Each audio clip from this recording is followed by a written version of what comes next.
વાવાઝોડું એટલે તેજ હવાથી બનેલું તોફાન, જેમાં હવા તેજ ગતિથી ફરતી રહે છે. વાવાઝોડામાં પવનની ગતિ એટલી તેજ હોય છે કે તેનાથી ચારે બાજુ ખૂબ નુકસાન થાય છે. વાવાઝોડું હંમેશા ઓછા દબાણવાળા ક્ષેત્રમાં ઉત્પન્ન થાય છે. વાવાઝોડાથી સૌથી વધારે નુકસાન તેજ હવા અને વરસાદના કારણે થાય છે. વાવાઝોડાથી જીવનું નુકસાન અને આર્થિક નુકસાન પણ થાય છે.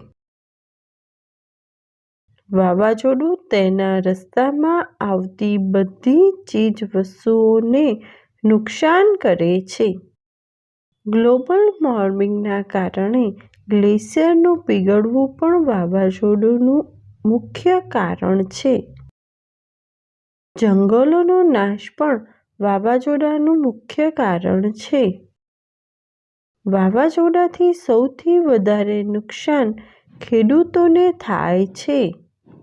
વાવાઝોડાથી બચાવ માટે ઘરની મરામત, ઇમરજન્સી કિટ, બચાવ દળ, એમ્બ્યુલન્સ વગેરે જેવી સુવિધાઓ તૈયાર રાખવી જોઈએ.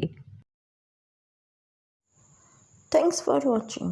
Do like, share and subscribe to my channel.